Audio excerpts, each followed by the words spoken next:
Hello, YouTuber Woobers! July 18th, I believe. And it's nice and sunny out here. I'm out here. I'm out in a nice green pastures and stuff. Hey, take a look at I'm going to try to do a over-the-shoulder shot. Look at my tomato plants. I have never in my entire life, pardon the word friggin', but I'm so excited that these are the biggest tomato plants I have ever grown in my entire life. And I've been growing tomato plants since I was just shy of a grasshopper. And they're huge. The plants are huge. And they're just starting to fruit up now. But it's an amazing thing. I just might get more creative next year. So, as we scan back again to the car. So this is a 2009 Chevy Traverse. I've had 3 Chevys and I've had speaker failures in all of them. That the water gets down behind the seal and makes its way to the speaker and takes out the speaker. And so I had my front door speaker, the one with the tones on it, die out. So I mostly listen to my music behind me. I keep the front speakers turned down, so the only thing I hear up there is the bings from the alarms from the computer.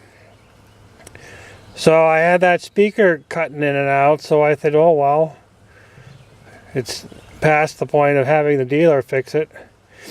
So I got myself some nice speakers. These are Kickers, CS, I don't know. I can put the description of it down. I get these from Crutchfield, CSC65s. I like Crutchfield because they give you they'll give you the mount for free, and they give you the tech support. Like I've already called them twice today. First one was how to get the door panel off after following the instructions, and I didn't use enough brute force. And then the other one was which one was plus and which one was minus, because I didn't want to have to go look it up online on the Traverse website. But I've done the other side. This is the speaker that was in there on the door. This speaker I can hold up with my pinky.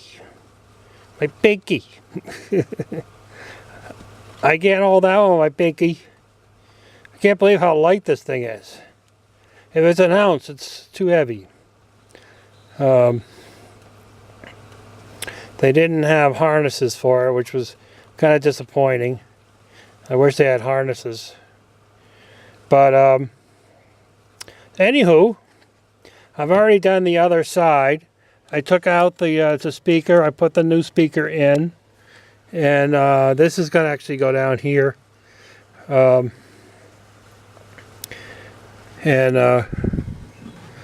they have a plastic mount, and they go in as so. Put the screw in there, and then drill out holes for the other 2 mounts, and screw it to the frame. But I'm just going to tell you my little story. So I took off the driver's side panel and put this speaker in. This is different. The front door speaker is actually on a cowling, so the thing actually sits out further. There's a 2-inch cowling on it that pushes the speaker out from the door. I don't know why they do that, but they do that.